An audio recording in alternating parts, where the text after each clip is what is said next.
Bueno, seguimos. Este, entonces, veníamos hablando de la Confederación Jagellónica y la importancia que esto tenía. Y acá vamos a hacer rápidamente el repaso de cómo se constituyó este reino polaco-lituano-ruteno, que tiene estas tres instancias. Primero, la unión dinástica en 1413. Esa unión dinástica se produce por el matrimonio de Jadwiga y Jagiello. Después hay una unión política por el Tratado de Lublin en 1569. Esto es pasar de una unión personal, se denomina muchas veces, a una unión de estados. Se conforma un solo estado, cada uno con, digamos, con dos integrantes, en este caso, ¿no? Los lituanos, los polacos y los lituanos, cada uno con su forma de gobierno, sus leyes y demás, pero es un solo Estado para las cuestiones de las relaciones exteriores, por ejemplo, la defensa militar, ese tipo de cosas. Y la unión política por el Acuerdo de Hayat de 1658, que tiene mucha importancia en estos días por el tema de la guerra de Rusia contra Ucrania. Y acá hago una breve referencia. En este Acuerdo de Hayat, lo que hoy conocemos como Ruteña, como Ucrania, era Ruteña en aquel entonces. Y más de la mitad de lo que hoy conocemos como Ucrania decide incorporarse a la Confederación Jagellónica. Y esto es la unión de Hayat, en contraposición a una unión anterior en 1654, que es el acuerdo de Pereyasław, y que en 1954, en recuerdo de los 300 años de ese acuerdo de Pereyasław, eh, Nikita Khrushchev le da a Ucrania la península de Crimea. Y la península de Crimea, que nunca había sido parte de Rutenia, nunca había sido parte de Rusia, pasa a ser de la Ucrania actual. Ya después, en algún momento, haremos una profundización acerca de esto, pero quiero poner este contraste entre el acuerdo de Pereyasław y el acuerdo de Hayat. El acuerdo de Hayat es el que incorpora la mayor parte de lo que hoy conocemos como Ucrania a la Confederación Jagellónica. El reino húngaro también es parte de esta confederación, como ya he mostrado en el mapa este que voy a volver a mostrar, así entendemos bien de qué estamos hablando, este mapa. Estoy hablando ahora de esta extensión territorial que estamos viendo en este mapa, ¿no? Entonces digo, está el reino polaco-lituano-ruteno, que es más bien toda la parte del este, que va desde el Báltico al Mar Negro principalmente, pero que incorpora también al reino húngaro, que se obtiene por herencia, el reino checo, también por herencia, Chequia o Bohemia, Moldavia, Bohemia o eh, Chequia y Bohemia son, digamos, lo que hoy conocemos como, o en aquel entonces se conocía como el Reino Checo.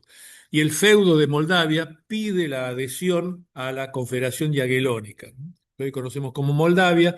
En aquel entonces, en los siglos 17, del 15 al 17, pide ser incorporado a la Confederación. Esto es para entender ese mapa que hemos visto. Bueno, esta es la génesis de todo de aquello.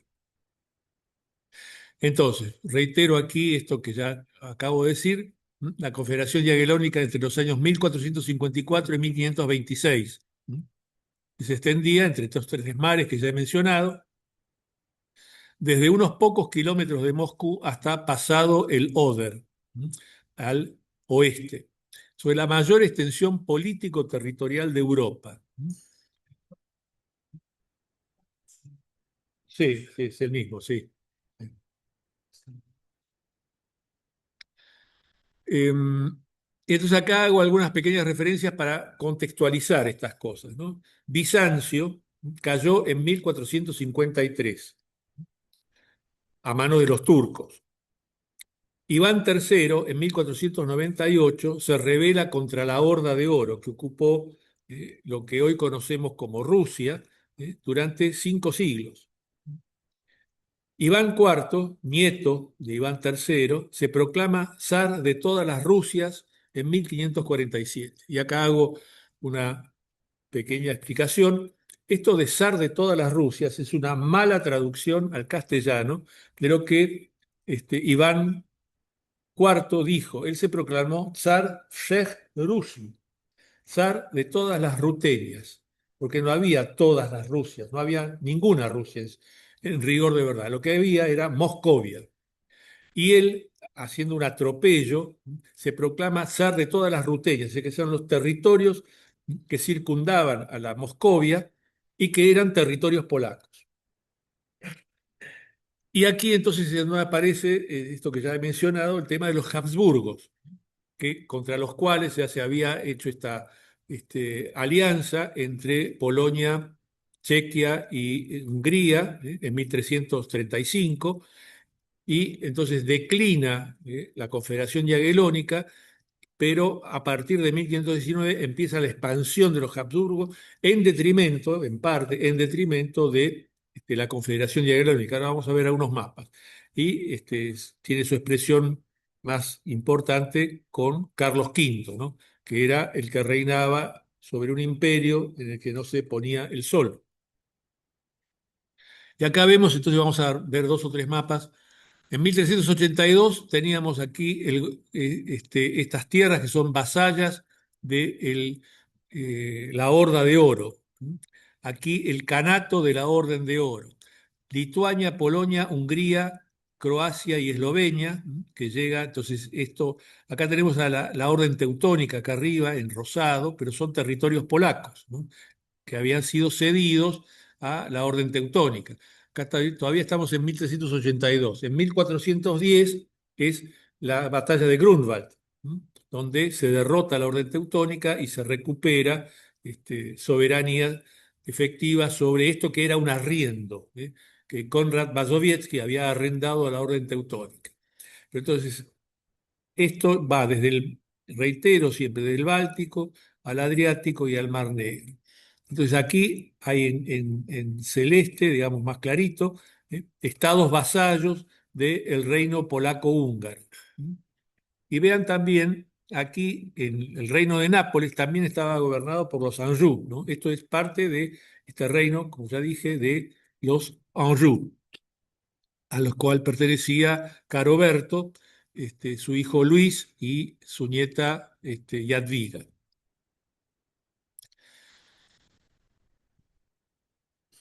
Pasamos un siglo más adelante y vemos, entonces acá aparece Moscovia, ven acá arriba, Moscovia, y el Kanato de Kazán, el gran Kanato de la Horda de Oro, el Kanato de Crimea, ven acá el Kanato de Crimea, y acá está la península de Crimea, que es un Kanato tártaro.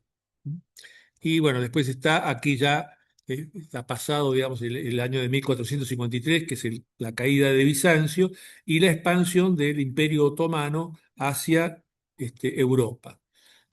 En 1683, ¿no? Ya veremos adelante, como ya lo dije, se va a detener este avance de los turcos sobre Europa con la batalla de Viena. Pues ese es el rol y la misión que tuvo esta confederación jagellónica en defender la cristiandad y la identidad europea en el este de Europa.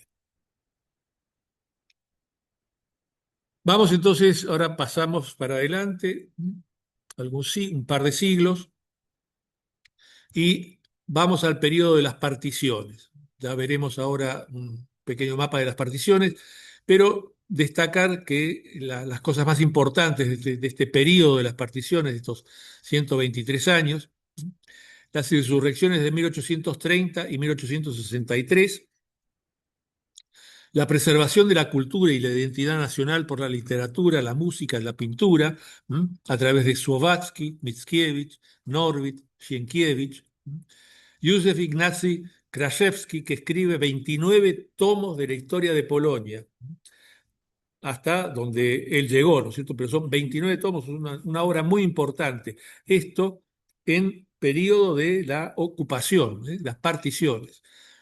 Están escritas entre 1876 y 1889.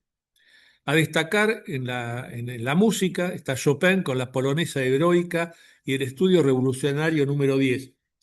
No menciono todo lo demás, los nocturnos, las mazurcas, etcétera, etcétera.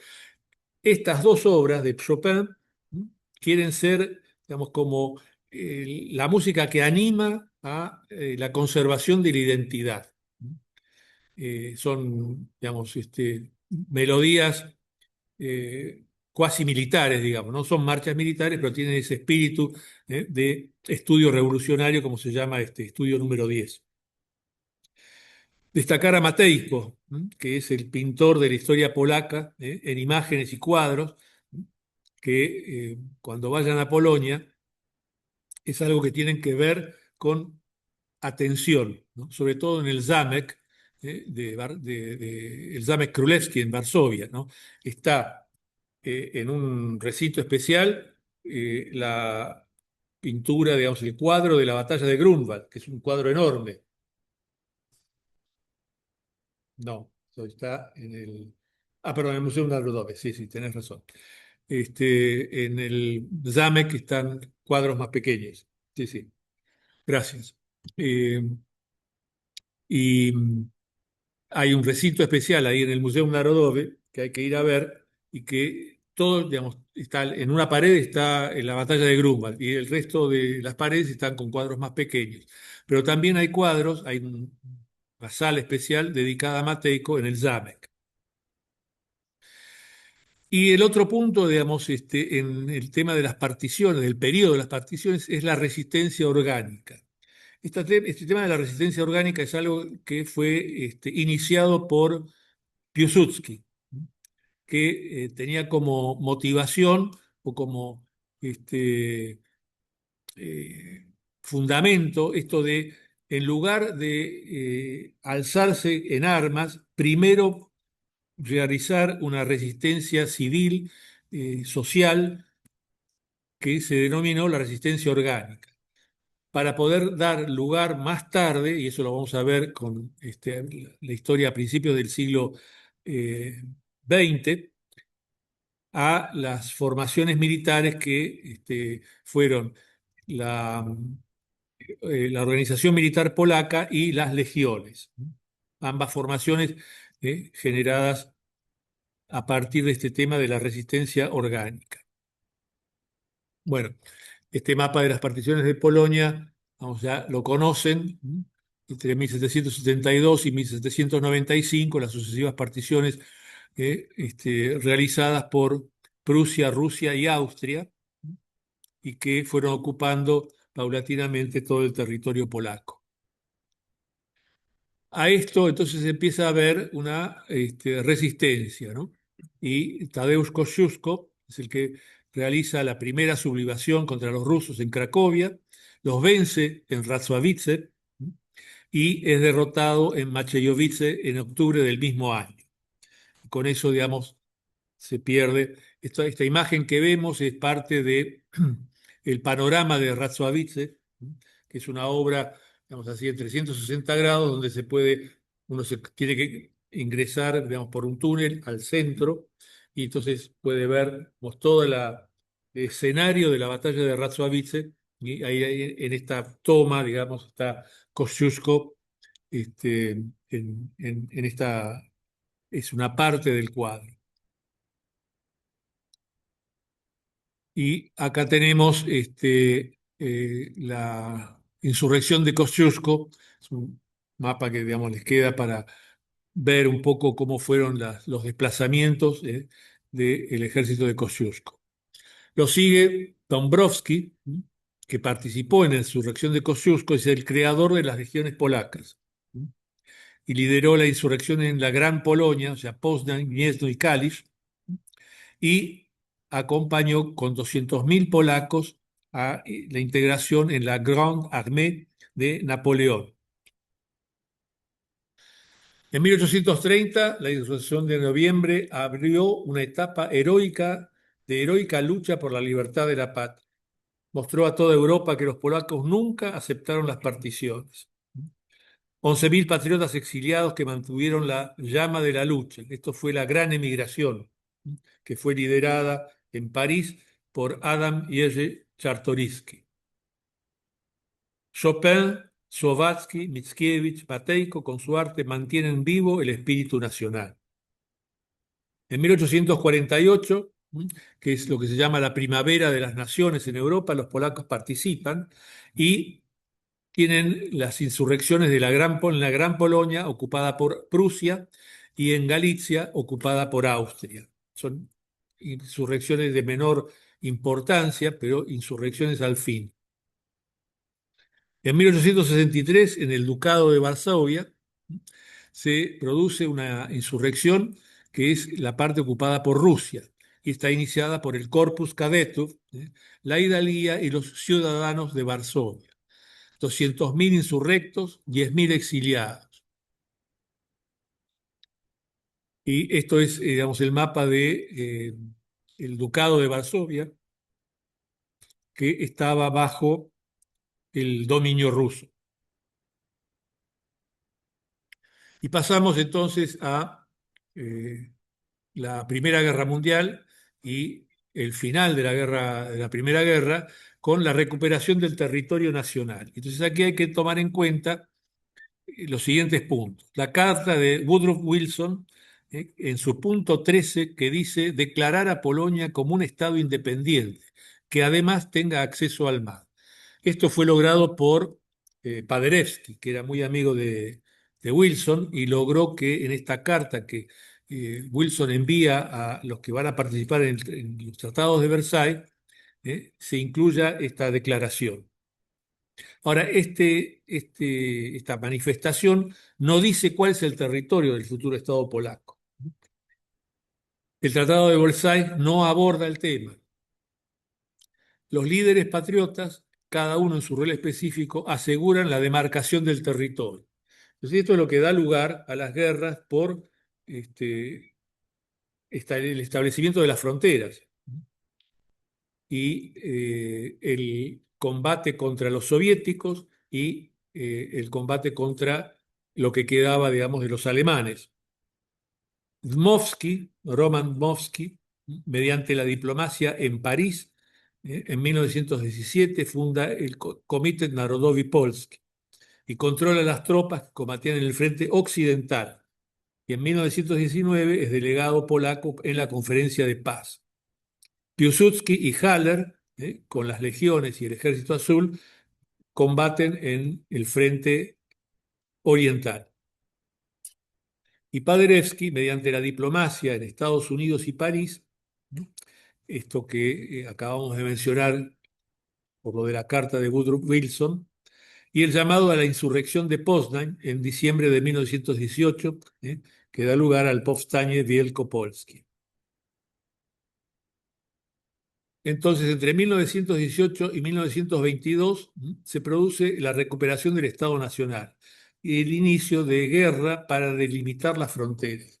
Entonces, si bien había una declaración de que Polonia tenía derecho a su existencia como Estado y debía tener un territorio, sin que esto se haya dicho explícitamente, pues para establecerlo hubo que iniciar unas guerras. Las insurrecciones en Poznań entre 1918 y 1919 y en Silesia entre 1919 y 1921. Luego la guerra polaco-soviética de 1920 a 1922.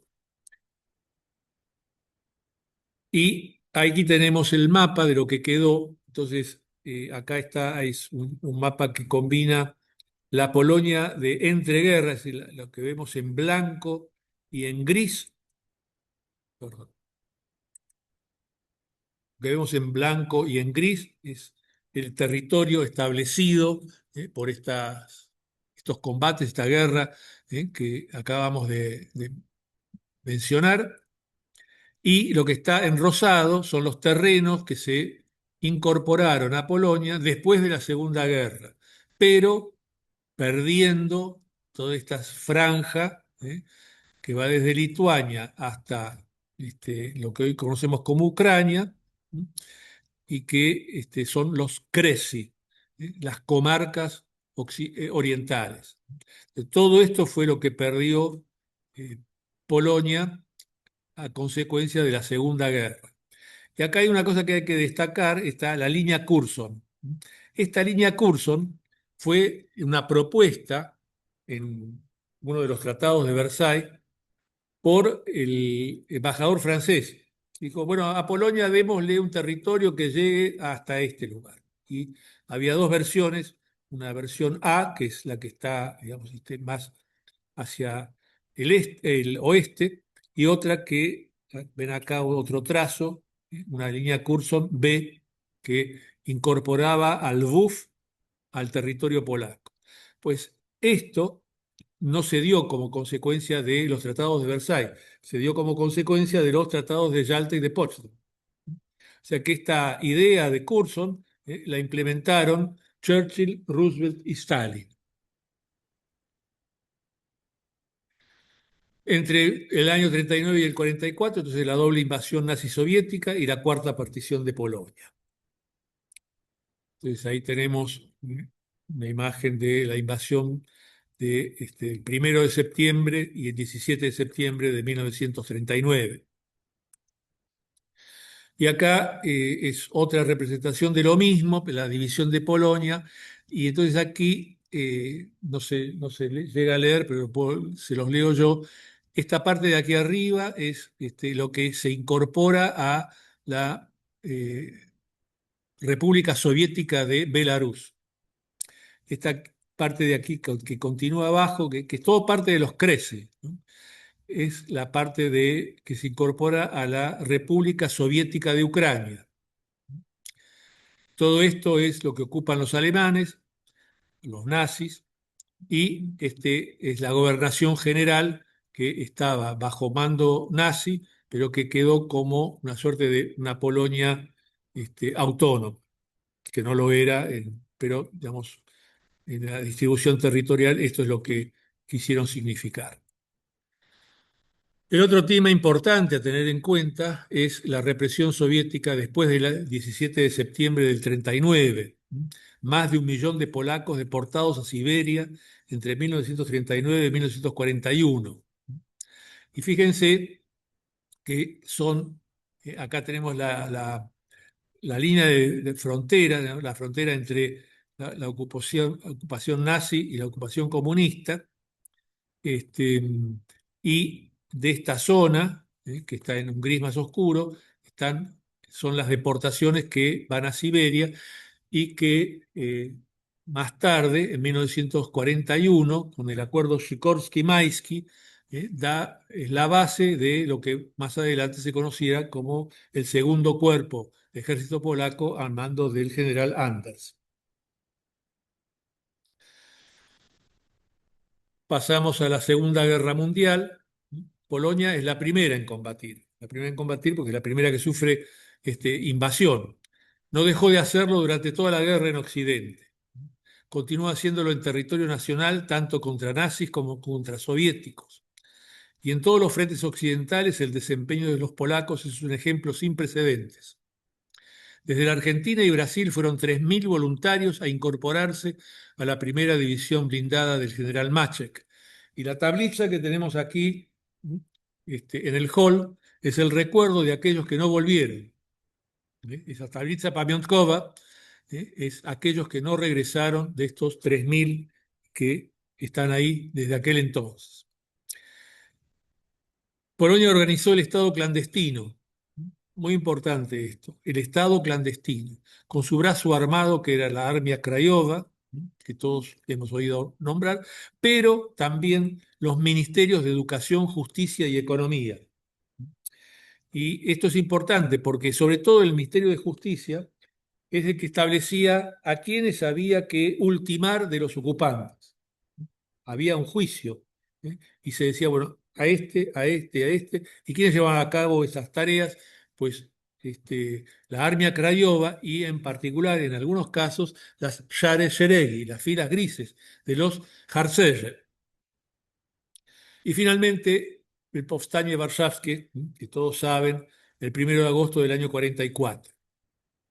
Entonces, en la Godzina Vu, del 1 de agosto a las 17 horas, estalla la insurrección y todos los años a esta hora, el 1 de septiembre, el 1 de agosto, se recuerda y en Varsovia se hace un minuto de silencio, todo el mundo se detiene y rinde homenaje. Y de esta insurrección es importante destacar las acciones militares y políticas. La insurrección estaba dirigida militarmente contra los nazis, pero políticamente contra los soviéticos. Esto es importante, digamos, ¿no? Recordarlo, y entenderlo claramente, porque si bien iba a ser, digamos, una acción que iba a tratar de desplazar a los nazis de Varsovia, la idea era ocupar Varsovia y recibir a los soviéticos que estaban del otro lado del Vístula, que venían corriendo el frente alemán, para recibirlos nosotros como dueños de casa. O sea, no era una cuestión alocada de decir, bueno, nos vamos a enfrentar contra un número de combatientes muy superior. Se pensaba, se había programado para 3 días y se mantuvo el combate durante 63. ¿M? Y esto en el entendimiento de que iba a haber apoyo de Occidente, de los aliados, cosa que no hubo, y por eso fracasó, digamos, militarmente, y no pudo llevar a cabo, digamos, este objetivo de desplazar a los nazis del control de la ciudad y recibir a los comunistas, diciéndoles, ustedes entran en nuestra casa, nosotros somos los dueños. Y la Armia Craiova, que respondía al gobierno polaco en el exilio, debía establecer un gobierno que neutralizara al Comité de Lublin. El Comité de Lublin fue un invento de los soviéticos para poder, digamos, tener una legitimación de instalar un gobierno provisional al principio y que luego se consolidó con el transcurso del tiempo y con los acuerdos de Potsdam y de Yalta y de Potsdam, que retiraron a partir de ahí el reconocimiento al gobierno polaco en el exilio para reconocer al Comité de Lublin como gobierno legítimo de Polonia. Bueno, una pequeña pausa, que no sé si quieren que hagamos o seguimos. Pues,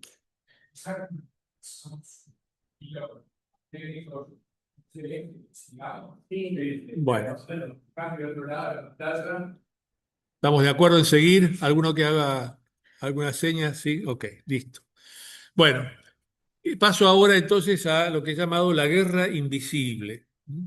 A partir de la invasión soviética, en el año 44, los soldados regulares y los de las formaciones clandestinas se coaligan para continuar en forma de guerra de guerrillas.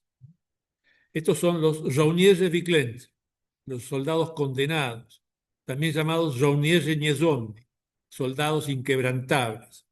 Fueron alrededor de 200.000 los que no se rindieron. Una cifra importante, que, de los cuales 20.000 murieron en combate, 70.000 fueron capturados de diversas maneras y 80.000 fueron languideciendo durante los años. El régimen en 1947 ofreció una amnistía y a esto el mayor Dekutovsky responde: la amnistía es para los maleantes, nosotros somos el ejército polaco. En 1963 se dio el último combate con Józef Franczak, de apodo Lalek, abatido en un operativo de 100 milicianos. 20 años más de guerra que el Occidente ignoró conscientemente. Y pasemos a las rebeliones durante la ocupación comunista. 5 rebeliones durante la ocupación: en agosto del 56, marzo del 68, diciembre del 70, julio del 78 y finalmente, para terminar, en agosto del 80 a diciembre del 81 con Solidarność. Esto lo voy a pasar un poco rápido. En 1956, entre agosto y octubre, se dio la primera sublevación de la población civil. Simultáneamente, en Hungría, se producía la Revolución Húngara, en octubre del 56. 12.000 voluntarios polacos fueron a combatir en Hungría en octubre del 56. Y esto me lleva a algo que omití decir, que desde el Acuerdo de Visegrado, la unión polaco-húngara es una unión indestructible y que se ha probado durante los años y los siglos de muchas maneras. La última, más importante, fue cuando, saben que en la Segunda Guerra, Hungría estaba alineada con el eje. Y esto era porque se les había prometido a los húngaros tener un reino independiente de lo que había sido antes el reino austrohúngaro. Los húngaros, como digo, entonces estaban alineados con Hitler. Hitler le dice a Pál Teleki, el presidente húngaro, que mande tropas a invadir a Polonia. Y Teleki le dice a Hitler, nosotros los húngaros no vamos a invadir Polonia. A tal punto esa unión es tan fuerte que Teleki se anima a enfrentar a Hitler y a riesgo de que hubiera una represalia. Esto es decir, en devolución, por llamarlo de alguna manera, cuando los húngaros se sublevan en el año 56, voluntarios polacos van a combatir con ellos. En el año 68 comienza en Varsovia una rebelión de los estudiantes, los universitarios, que a raíz de la representación de la obra de Mickiewicz, Yadi, los antepasados, y que tiene un carácter claramente antirruso. Yo tengo recuerdos personales de esto, tanto del año 56, era muy joven, pero por mis padres, ¿no? Que lloraban al enterarse de las noticias, ¿no? De la Revolución Húngara. Y en el año 68 yo estaba todavía en la facultad, este, se produjo, digamos, como una conmoción de saber esta insurrección en Polonia. Y primero fueron 3.000, luego 10.000 y se fue incrementando. Por supuesto que como todas estas cosas que salen son una explosión poco organizada, es reprimida y termina rápidamente. Pero no deja de ser un hito en esta lucha que tuvo Polonia durante este tiempo de la ocupación. Y la rebelión se propagó a Cracovia y a Łódź. En el 70 estalla una rebelión en los astilleros de Gdańsk. Los operarios se rebelan debido a las penurias y el hambre y salen a la calle pidiendo pan. Hay carteles, hay fotos y la represión deja numerosos muertos. De esto, en el ciclo de cine polaco que hemos instalado en la Universidad de El Salvador, pues hay una película que es El hombre de hierro y que habla de esto. Son dos películas de Biden, El hombre de hierro y El hombre de mármol, y que habla justamente de estas dos insurrecciones, la próxima que vamos a ver ahora, y a la falta de coordinación entre los estudiantes y los operarios. Y eso termina por conciliarse la coordinación, digamos, de estudiantes y operarios en la creación de Solidar. En el 78 se produce una nueva rebelión que se inicia en Radom y Płock, y el emporio metalúrgico de Ursus al grito de pan y libertad. Y llegamos al 80-81, que se empieza con las huelgas en los astilleros de Gdańsk, y el movimiento rápidamente se propagó a toda Polonia, congregando estudiantes, intelectuales y profesores también. Y esto fue el principio del fin del régimen comunista. Pero recordemos que en 1979, con la primera peregrinación del Papa a Polonia, él dio la voz de mando, la voz de orden, dijo esta oración al Espíritu Santo. Ven, renueva la faz de la tierra, esta tierra. Y eso fue la voz de orden para que los polacos se animaran. Y la primera de todas, para leer las cosas entre líneas de Lo que el Papa dijo desde el principio, cuando asume el pontificado, dice, no tengáis miedo. ¿A quién se los estaba diciendo? No se lo estaba diciendo a Occidente, se lo estaba diciendo a sus compatriotas. Y entonces el 13 de diciembre del 81 el régimen decreta el estado de guerra y la ley marcial. Y entramos entonces en este tema de la década de Solidarność, con la huelga en el 80, el estado de sitio en 81, la resistencia durante los 9 años siguientes. Un hito importante en esta trayectoria es el padre Jerzy Popiełuszko, el capellán de Solidarność, ahora beato, que fue muerto brutalmente el 19 de octubre del 84. Los movimientos y agrupaciones de la clandestina, que vamos a ver rápidamente, la mesa redonda que da como consecuencia, como resultado más importante, las primeras elecciones parcialmente libres en junio de 1989. Ahí el gobierno concede a la oposición poder elegir libremente un tercio de las bancas del Parlamento, que son ganadas al 100% por Solidarność.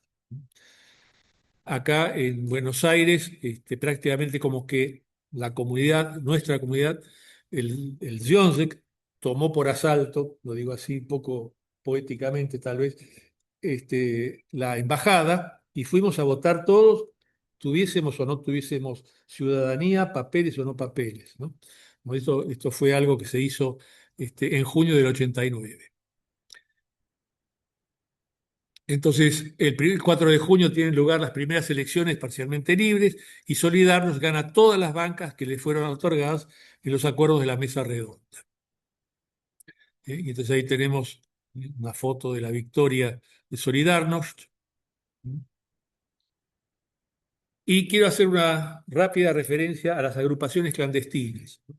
Que además de estas erupciones, ¿no?, de estas 5 insurrecciones que hemos mencionado, hay que saber que hubo muchos grupos clandestinos, ¿no? Y que voy a mencionar rápidamente. El principal y más importante y más antiguo es el KIK, el Klub Inteligencji Katolickiej, el Club de la Inteligencia Polaca. Inteligencia aquí es en el sentido aquel que expliqué hoy más temprano, y que se funda en el año 56 y que retoma en el año 81 y que tiene 2 publicaciones, el Tygodnik Powszechny y Znak. El COR, que es el Comité de Defensa de los Trabajadores, con Jacek Kuroń, es del año 76. Este es un grupo clandestino trotskista, o sea, enfrentado con los soviéticos, pero de izquierda, trotskista. GWOS, separado de COR, del anterior, que está vinculada a la Endecja, a la democracia nacional, que se forma en el año 77. El KPN, la Confederacja Polski Niepodległej, con Leszek Moczulski, y de los cuales 2 actores importantes son Romuald Sheremetyev y Antoni Macierewicz, que son respectivamente viceministro y ministro de Defensa durante el gobierno de Kaczynski. El COS, el Comité Obrony Społecznej, en 1981, la Comisión Coordinadora Interina con Zbigniew Bujak en el año 82, Niepodległość, vinculado a KPN, pero que no pertenece ni al TKK ni a Solidarność. Solidarność Walcząca, fundado por Kornel Morawiecki, padre del último primer ministro, Morawiecki, y Política Polska de Alexander Hall. Entonces, con esto quiero mostrar que además de las erupciones, había un trabajo que podríamos asimilar a aquello que había mencionado antes, que era la resistencia orgánica, ¿sí? Esto, esto representa, no son todos, digamos, estos son solamente algunos, había muchos más grupos menores, pero estos son los más importantes, los que tuvieron importancia después en este último periodo de 35 años, en los cuales Polonia ya tiene su gobierno independiente. La estructura subterránea de Solidarność intenta resistir al sistema retirándose de él y creando otra sociedad. Esto es muy importante, ¿no? Esto es parte de este tema de la resistencia orgánica. ¿Eh? Otra sociedad independiente y pluralista, abarcando todas las actividades sociales, culturales y políticas que son la característica de cualquier organismo social normal. Y estamos llegando un poco al final. Entonces quiero hacer, digamos, algunas consideraciones respecto de, primero, las consecuencias de la Segunda Guerra. Polonia ha perdido sus territorios del este, los crece. Las fronteras de Europa se han estabilizado. Polonia ha vuelto a su cuna histórica, con la sola excepción del territorio de Królewiec, que hoy se conoce como Kaliningrad, y que ha sido, entre comillas, tendría que poner una distracción producto de la Segunda Guerra, y que dejó en esta repartija que hicieron Churchill, Stalin y Roosevelt, dejó a Stalin territorio sobre el mar Báltico que Rusia nunca tuvo. Nunca fue territorio ruso. Y persiste en estos días entonces la amenaza del sovietismo, ahora bajo la ideología neozarista euroasiática de Alexander Dugin y Vladimir Putin. Y esto lo dejo simplemente como un enunciado, porque es una cosa muy extensa, pero para que tomen conciencia de cuáles son las amenazas que tenemos. Después en alguna clase vamos a ver también territorialmente cómo es esto. Y entonces Dugin es un filósofo, ideólogo de Putin, y para Dugin el espacio polaco es un espacio ruso, al igual que Belarus, que es ruteña blanca, y Ucrania, que es ruteña roja, ¿no? Y con esto, insisto, en el tema de las ruteñas, que fueron las que Iván IV atropelló diciendo Tsar Shej Rus. Lo mismo que sostuvo Iván IV el Terrible en 1547. El posicionamiento de la Polonia contemporánea en Europa y el mundo. Entonces, el grupo de Visegrado, que se constituye el 15 de febrero de 1991. ¿Y por qué se constituye este grupo de Visegrado entre estos países, estos cuatro países, ¿no? Polonia, Hungría, Chequia y Eslovaquia? En recuerdo del acuerdo de Visegrad, o de Visegrado de 1335. No es una casualidad. Son los mismos cuatro países, las mismas cuatro naciones que se juntan nuevamente en el año 91, con un propósito político muy claro. Se incorporan a la Unión Europea y a la NATO, y a continuación de esta instancia se genera la iniciativa de los tres mares, el Trój Morze, en agosto de 2016. Y se reúnen, ahora hay algunos países más, pero Polonia, República Checa, Eslovaquia, Hungría, Lituania, Letonia, Estonia, Croacia, Eslovenia, Bulgaria, Rumania y, curiosamente, Austria, que nunca formó parte de este bloque, ¿no? Es una- un acomodamiento de Austria a un bloque que, ahora vamos a ver el mapa, eh, tiene cada vez más importancia. Y Austria, este, oportunamente en su momento dijo, mejor me junto con estos y no me quedo afuera. Y Polonia en este sentido es el líder de la Europa del Este. Es el país que más ha crecido, el país de mayor desarrollo, y en este sentido Polonia permanece fiel a su identidad. Voy a pasar rápidamente porque ya lo he dicho varias veces, pero se constituye con Václav Havel, Lech Wałęsa y Józef Altan en febrero del 91. Ahí tienen entonces el grupo de Visegrado, en el mapa de Europa. Y esta es la iniciativa de los tres mares, el Trój Morze, que se constituye en 2016. Esta es una pequeña descripción de qué es la iniciativa de los tres mares, la voy a pasar por alto, le va a quedar a ustedes en el apunte, y consideraciones del presente y futuro de la Unión Europea. El rol de Polonia ya no es el de un gran jugador en el tablero europeo, como lo fue en los siglos XV y XVI, en esa expansión territorial bajo el mando de los Jaguelones. Es más bien el de un Estado regulador entre el occidente europeo y el este. Es claramente el líder del este europeo, con el V4, Visegrad, y el ITM, la Iniciativa de los Tres Mares. puede ser el vigía de una Europa que va perdiendo su identidad. Esto es importante conceptualizarlo claramente, frente a una Europa que tiene, digamos, una cosa que va perdiendo sus contornos debido a múltiples razones, la baja natalidad, las migraciones, el cambio de ciertas pautas. Polonia está fuera de todo eso. Y entonces recuerda a Europa sus raíces católicas y no permite la pérdida de la identidad europea. Y terminando entonces, otra cita: soy polaco, por tanto tengo obligaciones polacas.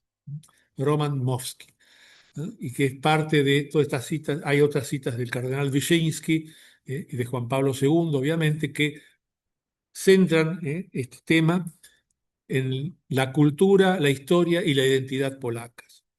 Y con ello termino con esta figura, digamos, este es el bautismo de Polonia, pintado por Matejko, con este verso de Karol Baliński de 1856. Tylko pod krzyżem, tylko pod tym znakiem. Polska jest Polską, a Polak Polakiem. Solo bajo la cruz, solo bajo este signo. Polonia es polaca y el polaco, polaco. Por hoy,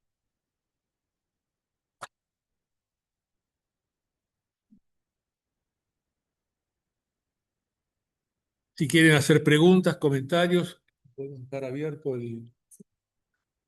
Sí.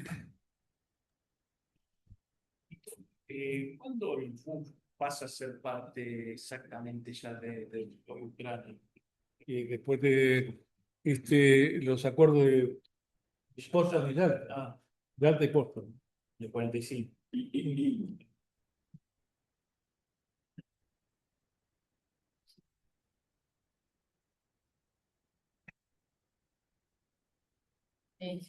No, de YouTube.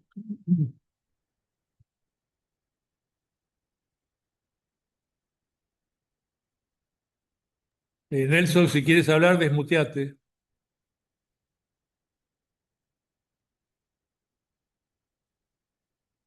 No te oigo, Nelson. Desbloquearlo. Desmuteate, sí, a ver. Mm, Unmute all. Ahí está, ya estás desmuteado, Nelson. No, no se le oye. No, es tu micrófono posiblemente. No está conectado. No, es algo de él. A ver, entonces. No te oímos, Nelson. No. Your default speaker has changed to speaker 2. ¿Esto por qué lo ¿Puede desconectaste? escribir? No, lo desconecté porque de todas maneras tenemos estos parlantes. Pero, ¿por qué no puede escribir? Nelson, ¿quieres escribir lo tuyo en el chat? Hay un montón de cosas en el chat. Sí, sí, sí. Gracias.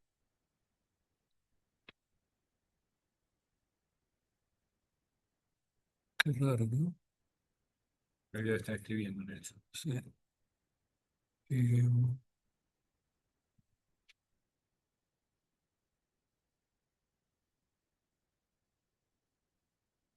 eh, ¿Dónde está la opción de unmute everyone?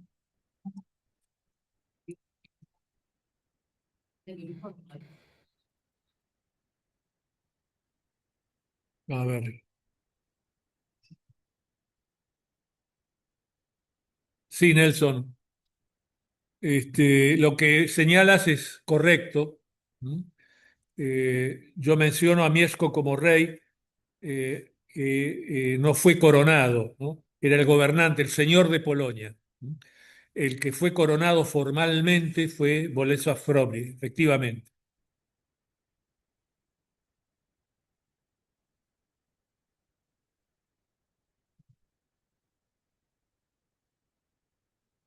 ¿Alguna consulta más? Sí. Me queda claro. Cuando termina la Segunda Guerra Mundial, se devuelve parte del territorio que habían ocupado los nazis y los soviéticos. O se devuelve todo. No, justamente la parte oriental, los Creci, las comarcas, Estaba escrito. ¿cómo?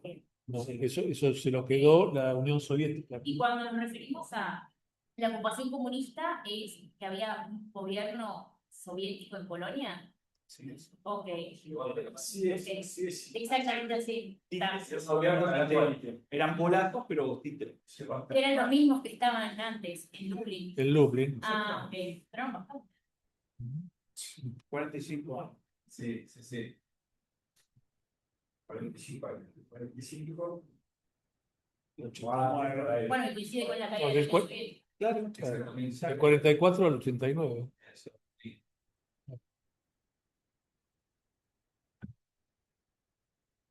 Bueno, Bueno, si no hay más, entonces nos vemos el viernes. una cosita más. Una cosita más. A todos, ¿no es cierto? Acuérdense lo que les comenté la otra vez de ir pensando en las monografías, ¿eh? Porque porque en 15 días no creo que puedan armar una monografía, planearla, diseñarla, escribirla y demás. Creo que toda la información la tienen, ¿no? Pero creo que sí ya tienen todos los parámetros de cómo mandar la monografía.